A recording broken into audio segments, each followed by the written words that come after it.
Are you one of those girlies who has ever dismissed or ignored her intuitive hits, that deep guttural instinct that we all have, but you were worried it was wrong because maybe you've had childhood trauma or other really significant things and you don't think you can trust that intuitive knowledge? Then this is the episode for you. Welcome to where you are finally able to get unstuck and experience nervous system peace that is integrated into your everyday life as your new normal. Because transformation is a way of life here, and yours begins now.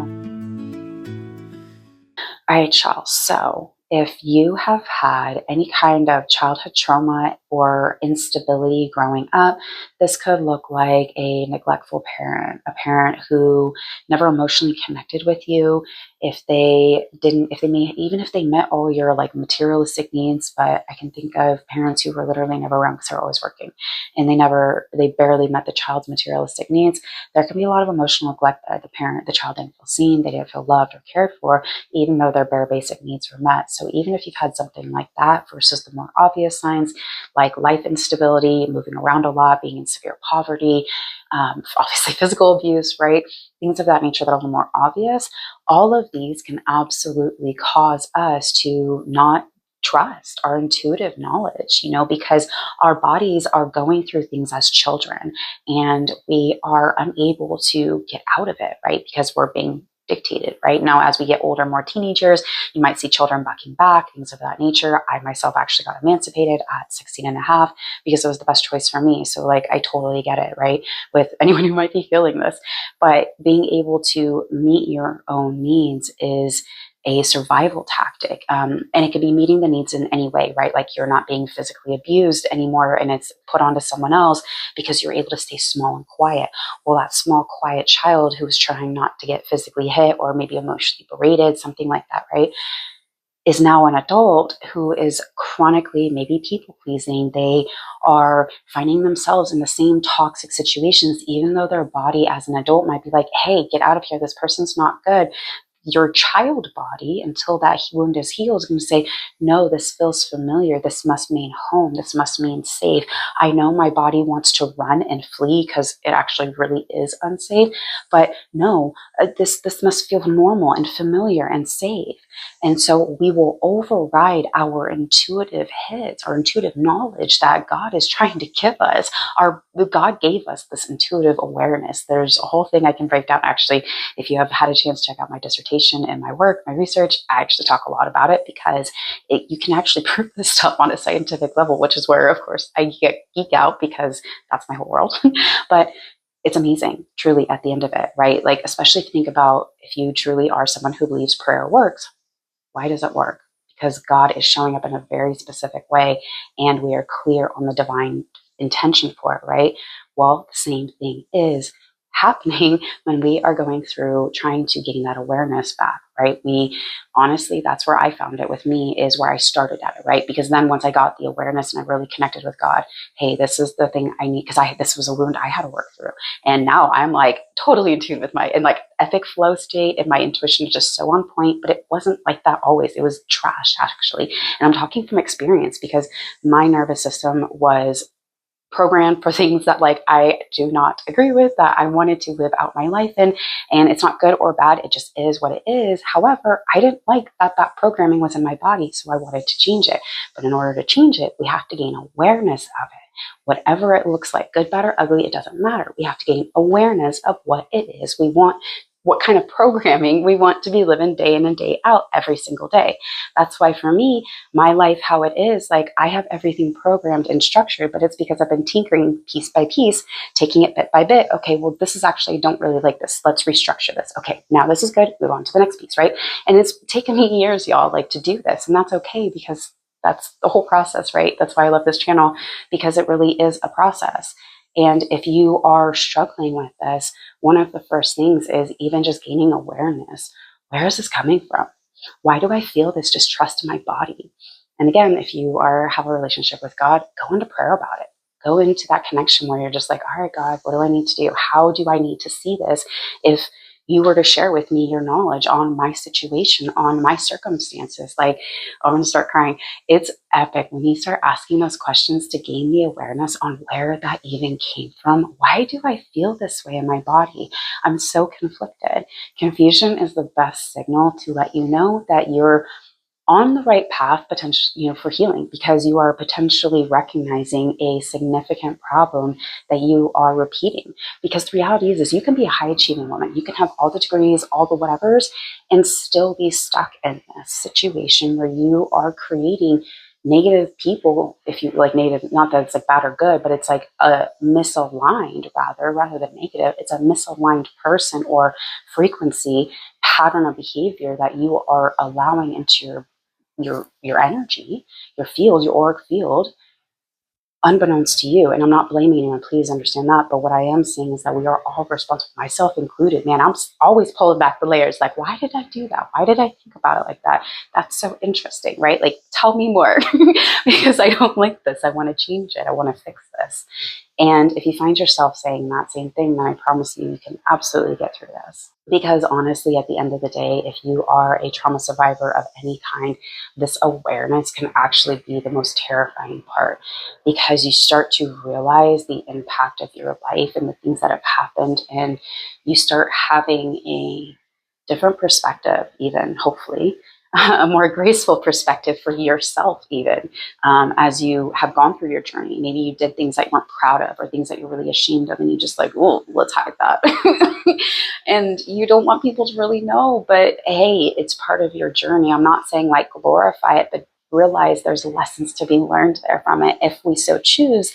And I'm guessing you probably are, and wanting to heal and move forward from these situations that you've experienced in your life, because you're watching the show right now and you're still here with me. So, hey, and it's hard work. That's why I always tell people, like, thank you for showing up. You'll hear me, especially in my meditations, like, thank you for showing up. Thank you for choosing you. Thank you, because you putting forth your energy to heal your life and everything that you have going on absolutely connects and adds to the collective consciousness of all of us. Like, if you've noticed, here in 2025, people are really starting to, like, therapy is becoming a big thing. Men are going to therapy. Thank you, Jesus. Because everybody across the board, like, I say it like that because men have always, like, statistically been more, like, resistant to, like, that type of stuff, right? Is seen as, like, weak or whatever. That was, like, a lot of the conditioning. Whereas, like, men are realizing actually them being able to be vulnerable and hold themselves in that sacred space is real strength. It's not this, whatever kind of perspective of strength they might have had, but like that ability to hold yourself and still be solid and grounded and embodied in their masculine energy is actually amazing, true strength. But hey, really quick, if you could, we would love for you to like and subscribe, because that is a free way to support us, because it tells the algorithms that you like this content and you think others should hear it too. So if you could, we would so love for you to do that. And of course, share it if you see anyone else in your life that you think today's episode would be helpful with. Oh, and don't forget, we have a free quiz that we would love for you to take. So hop on over to that. The links are in the description. We'll see you there. But it's hard to get there, and it's really hard because you have to really examine yourself and like really pull back the layers and like, why am I up? Why am I doing this? Why do I do that? Why am I this way? And how do I change it? Because there has to be something that I am able to move forward out of this, right? Yes, absolutely. There is absolutely a way to move forward out of this. I'm speaking from experience. That's what I teach my clients. It's part of like my program. Well, not the whole thing is in, you know what I mean? But what I'm saying is there's absolutely a way. So, and that's what I'm going to leave you with today is a tip and a meditation to kind of activate it all together. That should help you if you find yourself stuck in a specific situation, for instance. It can be anywhere across the board, because remember, we can make these relationships and we will repeat these patterns everywhere. It'll be at work, it'll be in friendships, it'll be in romantic, family members. I mean, it doesn't matter. It will just rear its ugly head because it wants to be seen and resolved. It wants to be dealt with. And the thing is if we move that energy, we release that energy, we can do so much when we finally dissolve our physical vessel of that angst and that anger or that whatever it is. Oh, we get to come back to ground. I actually love the acupuncture and the traditional Chinese medicine, like the acupuncture grid that they use.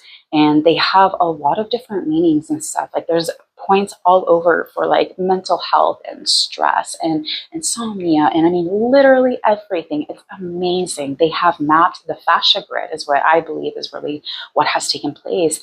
And they've done it beautifully. And there's points I use with like my kids, like on your wrist, there's like some really great mental health ones. And even just simple stuff like stroking your hand can help ease anxiety and feelings of unrest or whatever's going on with you, right? There's so many things that we can be experiencing. And if we realize that once we connect with our bodies hold so much wisdom that it's just screaming at us. If you've ever found yourself acting angsty or like picking fights, that is your subconscious rearing its head because you are not validating it. I am speaking from experience. I know exactly how that feels. And because you'll even sit there and be like, why am I picking this fight? This is so abnormal for me. Like, the fuck? And when you sit back and analyze, you're like, oh, my subconscious was screaming at me and I was ignoring it. So, with that being said, my little trick and tip for today that we're going to tap into, if you were to grab a piece of paper and think of a time recently that you were like highly triggered, or maybe because the triggers, remember your body being triggered like that, it's throwing up a red flag for you. And as a side note, if you ever feel butterflies, like the way I described it to my children is if you put butterflies in a cage and you were to just like let them out, right? And they go whoosh everywhere and just like that kind of feeling all over the place. Okay, if you have kids, that's a great way to describe anxiety to them so they can start to understand. That's a whole thing. But butterflies, if you ever feel it, that is a huge red flag for me, especially in dating, because while people, at least what I was taught, was like, oh, that's, you mean you like the guy and you're just, Now it is closely resembled to nervousness, which that is valid. You can feel a very similar feeling when you're actually nervous, but with a person, if you feel butterflies, okay, first time, so it's what I always throw it up as like a yellow flag when I feel it. Because I'm like, ooh, this needs to, like, I need to put a pin in this and examine this more.